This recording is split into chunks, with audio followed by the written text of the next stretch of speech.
2026. Joining me is Jim Pfaff of the Conservative Caucus.com. We have some clips from President Trump's speech last night. It was a busy day yesterday.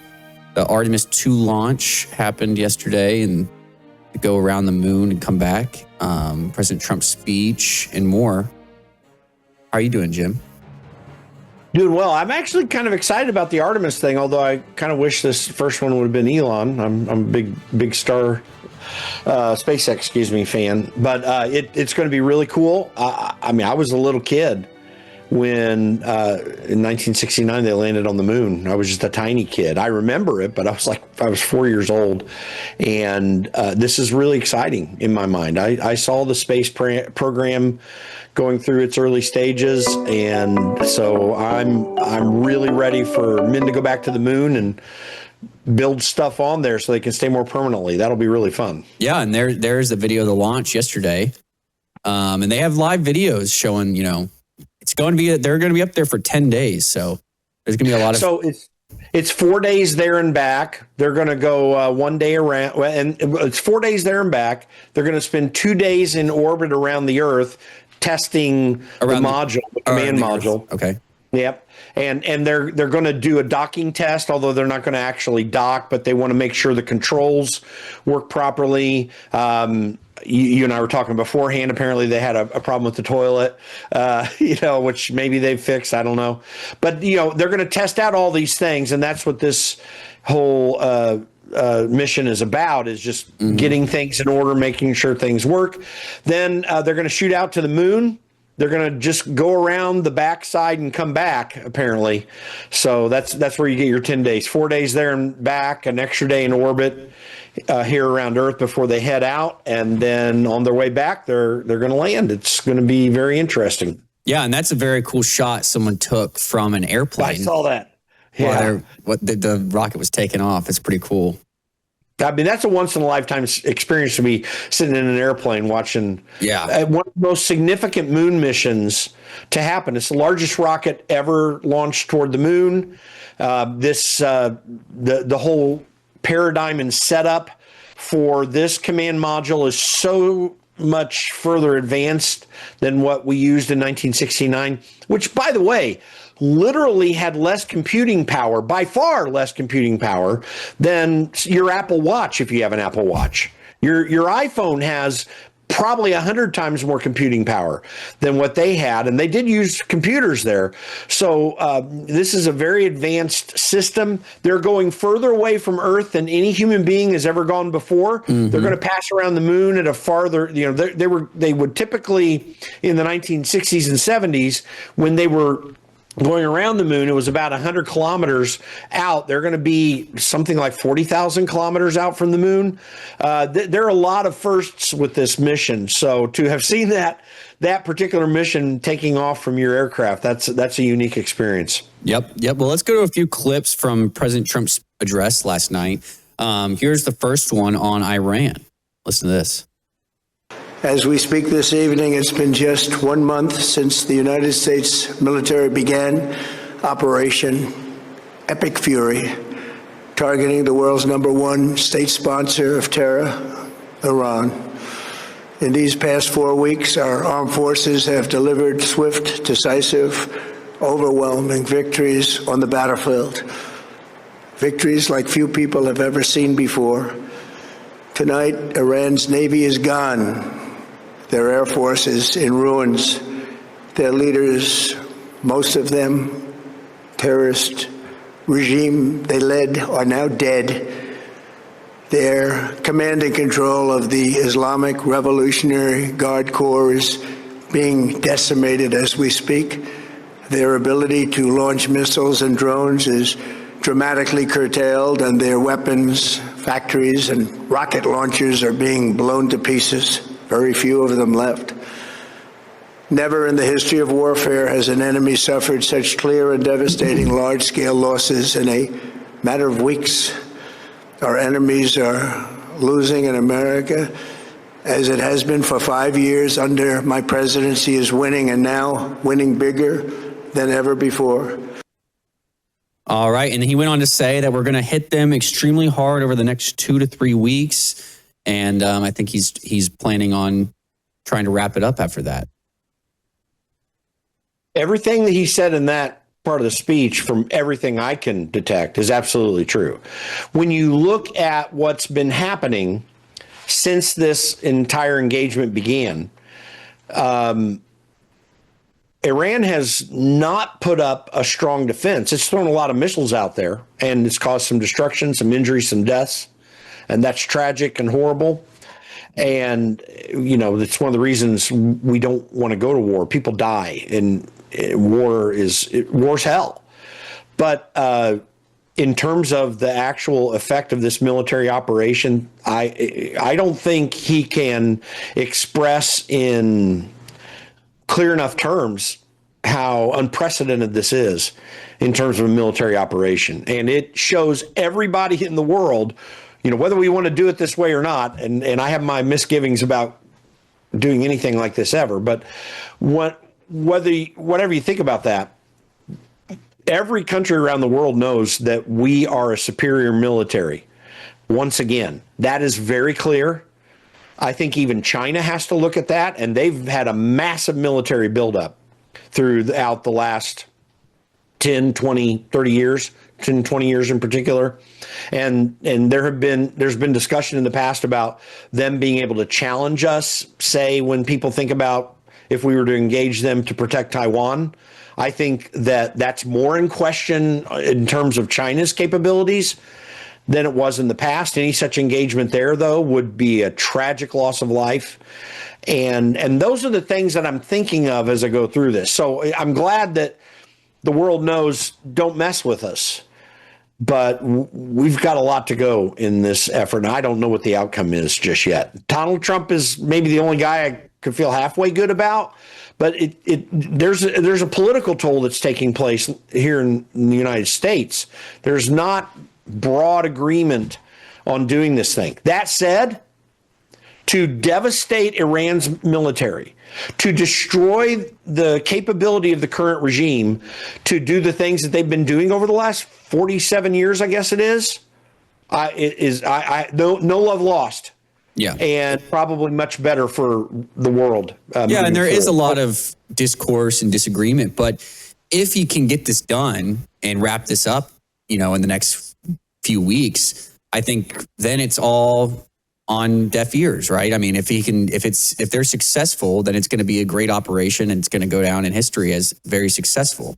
So if they succeed in having a situation where there's not a regime still in place capable of remaining a supporter of terrorism around the world, it's a monumentally positive result.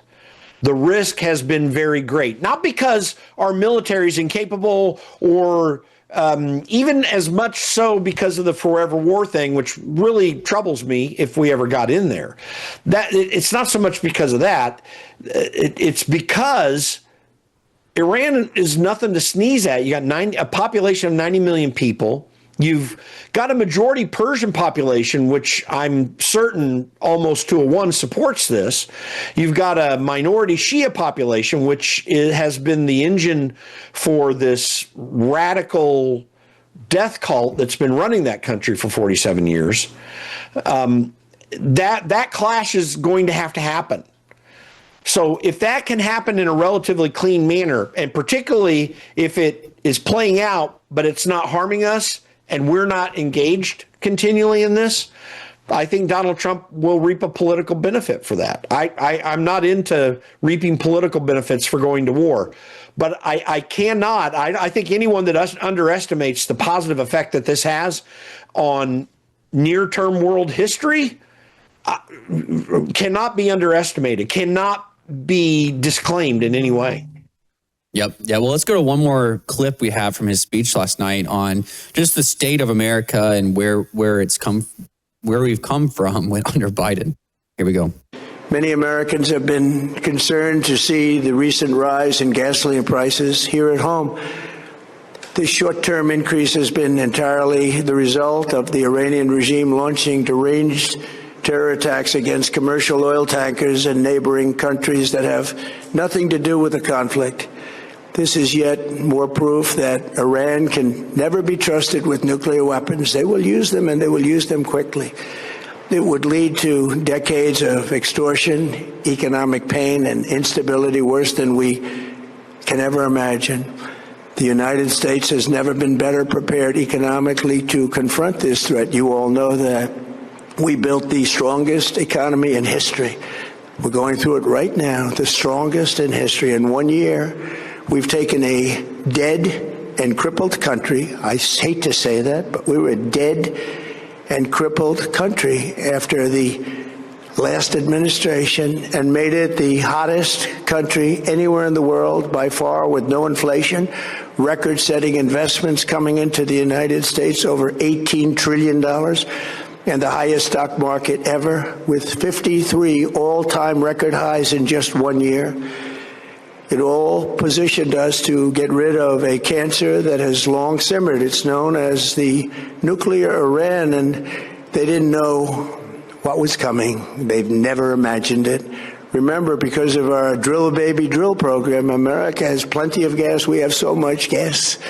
Under my leadership, we are #1 producer of oil and gas on the planet, without even discussing the millions of barrels that we're getting from Venezuela. Because of the Trump administration's policies, we produce more oil and gas than Saudi Arabia and Russia combined. Think of that, Saudi Arabia and Russia combined. And that number will soon be substantially higher than that. There's no country like us anywhere in the world, and we're in great shape of the future. All right. Do you have anything you want to say before we move on to the next topic on that? No, we are well positioned. Donald Trump is a big part of us being well positioned. Keep in mind, and I'm going to give him credit where credit's due. I'm throwing shade on going to war. I can't be positive about it, but I certainly support this president and his capabilities.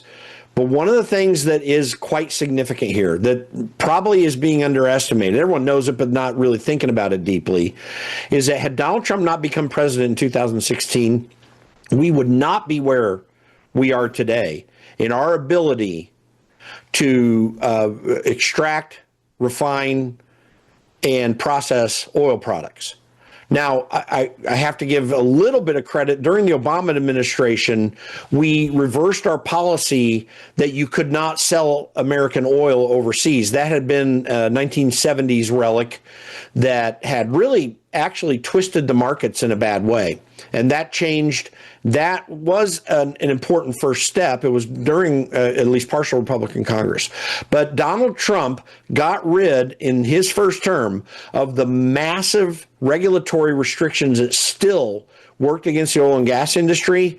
Joe Biden brought much of that back. Donald Trump quickly reversed it. And now we're producing, even everyone said, oh, look, we're producing so much oil during the Obama administration. Well, that's because wells had already been produced prior to his time, and then production stopped and now it's reopened. So that sets us up perfectly. One of the key problems in really the last 60 plus years in the United States has been the restrictions we've placed in the oil and gas industry, particularly in the 60s and 70s, and the 70s in particular, that caused this industry harm. That has been taken off. Donald Trump ripped the Band-Aid off of it and got the wound cleaned and healed. And that allows us to deal with situations like this. It actually is a massive, massive positive in our national security. Thank you, Donald Trump. Yep. Well, let's go to the big news of the day. This is according to Semaphore. I don't think there's an official release out or anything, but according to Semaphore, President Trump has informed Attorney General Pam Bondi that her time as Attorney General is nearing its end. So we don't know when that will be. That's just a report from Semaphore, and it's being reported widely. Who do you want to see if she is put out? Who would be your top candidate to go in as Attorney General? Oh, I'd want Matt Gaetz to go in, but that's not going to happen. Apparently, what is going to happen, this is the rumor, and Politico has this rumor out, is that Lee Zeldin is going to be the person. Now, Lee Zeldin's voting record is not something for me at the Conservative Caucus to really scream home to mother about. But he's very intelligent. He has been a lawyer. He's been very faithful to what Donald Trump has been trying to do. I do think he's very sincerely concerned about bringing justice to the DOJ if he were to go in there. Unlike Pam Bondi, he doesn't have prosecutorial experience. That would be a concern. But again, he's very intelligent and capable. I think that there's a lot of the heavy lifting they've been putting on Todd Blanche, who's Assistant Attorney General. That's had controversy to it in MAGA. There've been speculation that he's stopping this or that thing. I think really the logjam in the DOJ is Pam Bondi, because even though she did have some successes as Florida Attorney General prior to this and has always been a supporter of the president, I'm not sure she has the capacity to do this thing the right way. I suspect Lee Zeldin would, but again, and I'm not going to be crying over my milk over it, but I'm hopeful that there would be someone even more aggressive. I think we need something very aggressive, because I'm going to tell you this: if we don't clean house in the areas where the rule of law can be applied and people who have committed crimes in the Russia hoax and COVID and other areas, the fraud that's going on, if we can't aggressively go after that now, trust me, the Democrats are coming back with a vengeance if they ever get enough power to do it, and they are going to abuse our justice system.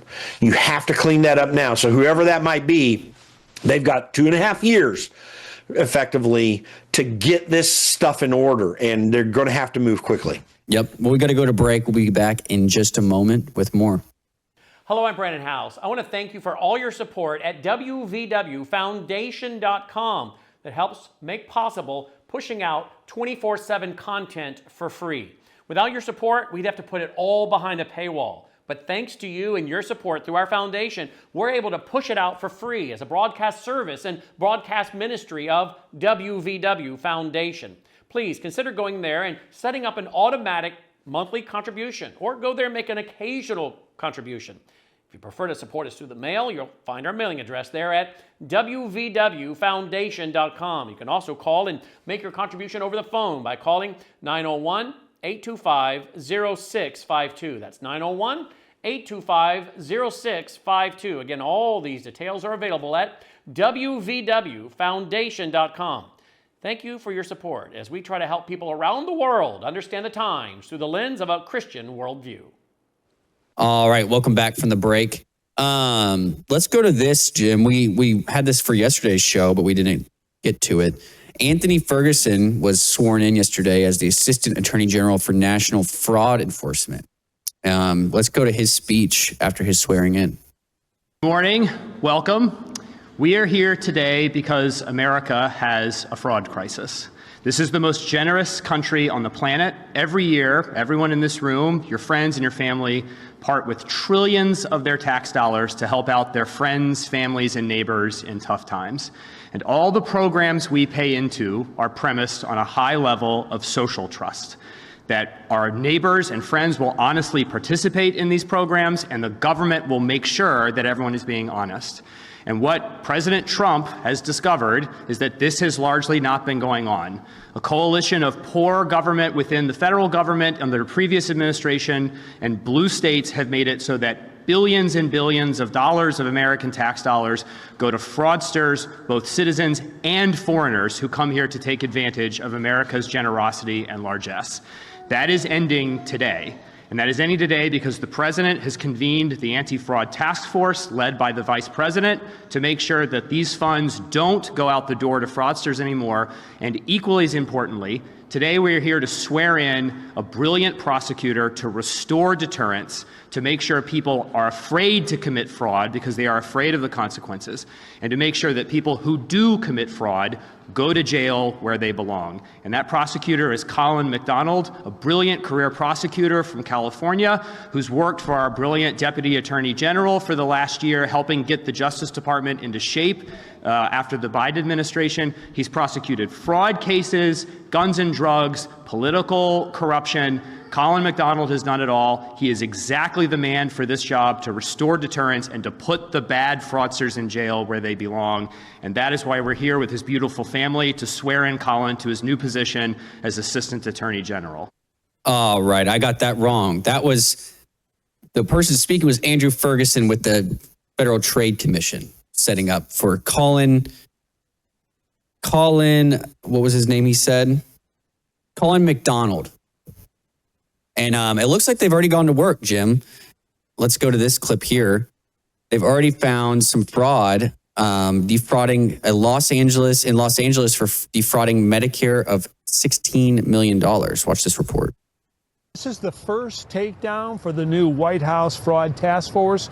They arrested 2 owners of 2 hospices here in greater Los Angeles. They're accused of collectively stealing about $16 million from taxpayers. And this money was intended, right, for compassionate end-of-life care for the terminally ill. Here's some video we shot earlier today of the FBI making those arrests of a husband and wife. He a doctor, she a nurse, co-owners of the St. Francis Palliative Care Hospice in Glendale. And what they were doing was this: admitting people who were not qualified for hospice, but billed the government as if they were. About $30,000 per patient. And when the benefits ran out, they dropped them. Here's the kicker. Nationally, 80% of adults admitted, or people admitted to hospice, die, and usually in the first few weeks. Here, almost nobody died. After 8 months, 97% left alive.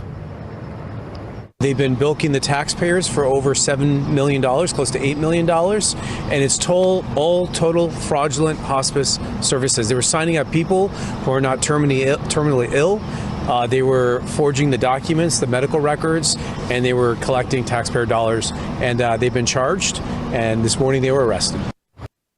All right. And this is, I think, one of the most important issues that the administration needs to go hard on, is trying to clean up as much of this fraud as they can in the next 2 years.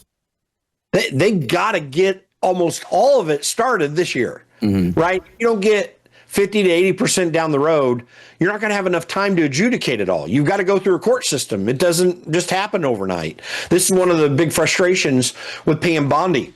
There are situations like this that should have been initiated easily in 2025. And here we are in March of 2026, and there's not a significant amount of this. Now, there have been dozens of cases that have been engaged in Minnesota, but this thing, they've known about this. We've all known about this for a long, long period of time. So that said, this guy that's come in seems aggressive, seems determined. If he is what he presents in his press conference, which you got the wrong clip there, obviously, and people didn't see that. I have that one as well that we can go to. Yeah, it'd take a lot of time to play. But the thing is, the guy seems determined. He's being very aggressive about it in his statement. And I think that if he is as aggressive as he seems to be, we could get at all this. Let's be very clear. It's not just Medicaid fraud. It's not just the other social services fraud that we're seeing in Minnesota and Maine and Ohio. I mean, my National Field Director, Chad Caton, has been in Ohio exposing the fraud, and a little bit in California. California is one of these states. It's not just the Medicaid, and that there is a lot of fraud coming out of the federal government. The NGO problem is real. We got a good start getting rid of a lot of the USAID funding. The fraud related to all this is an outrage.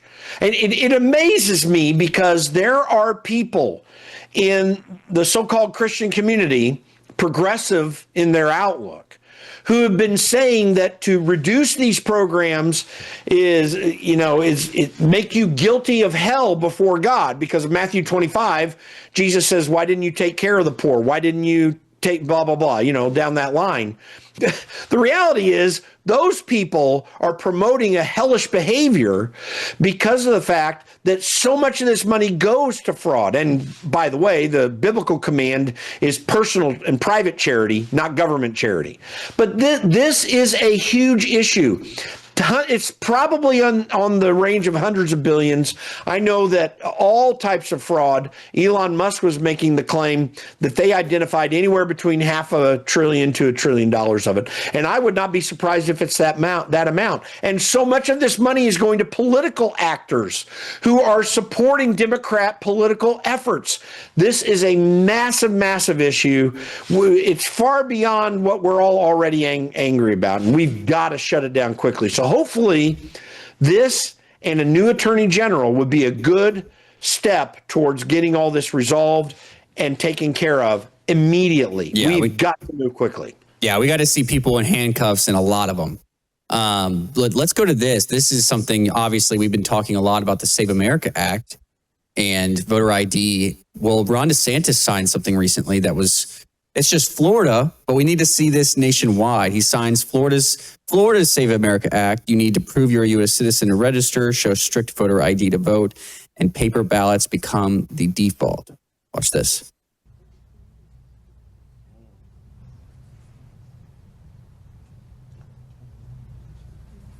All right. Who wants one? Who else? Anyone else?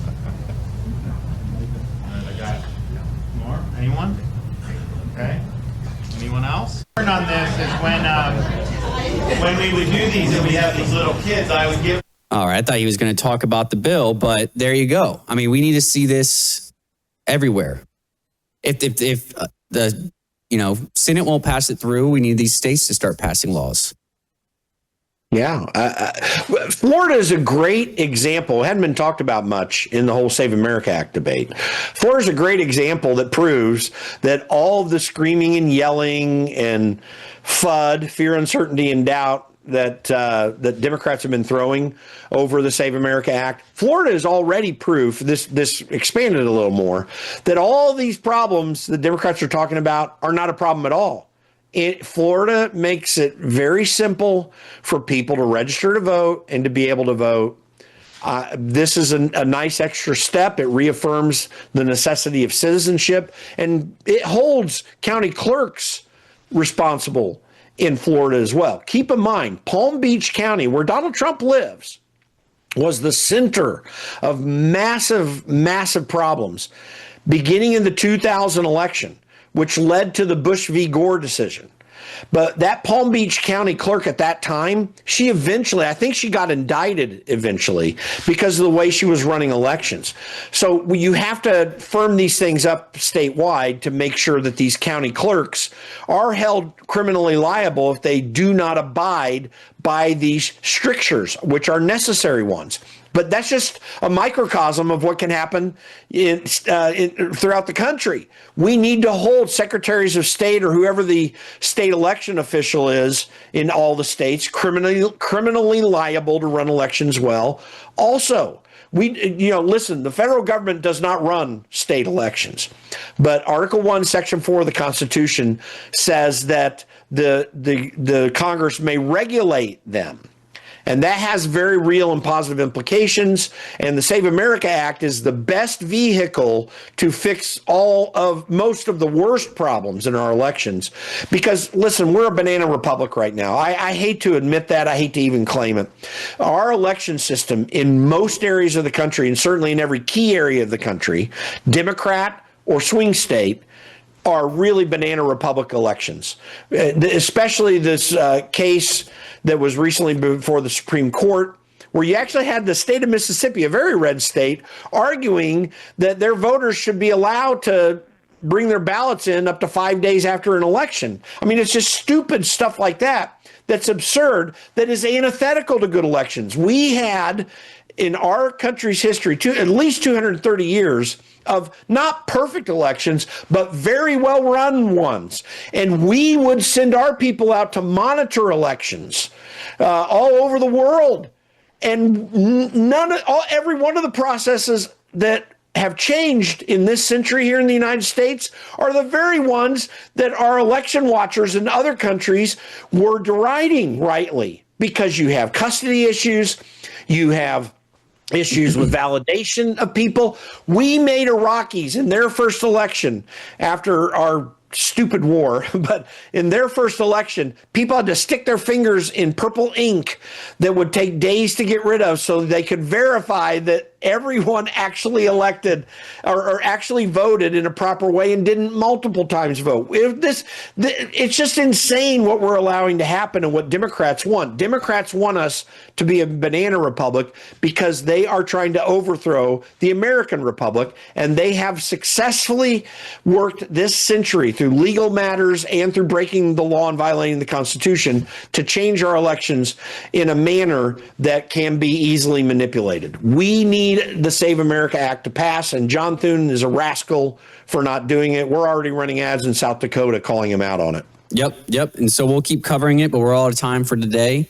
Go to theconservativecaucus.com and at Jim Pfaff on X. Take care. Tonight on the Worldview Report, President Trump reassures Americans that the military operation against Iran will not become a forever war, and it will conclude in the coming weeks. Britain, they have assembled more than 30 nations for a coalition aimed at reopening the Strait of Hormuz. The Iranian Revolutionary Guard Corps, they issued direct threats to attack major American companies, all in retaliation for U.S. strikes on Iran. India joins the UK-led international coalition working to reopen the Strait of Hormuz. A 91-year-old Colorado grandmother is killed with a plastic bag in nitrogen by family members in what authorities, they're investigating as an unauthorized assisted suicide. Supreme Court Justice Ketanji Brown Jackson, she makes a highly unusual turning Japanese argument during the birthright citizenship case. President Trump, he has fired Attorney General Pam Bondi with a senior cabinet official already lined up as her replacement. And in a new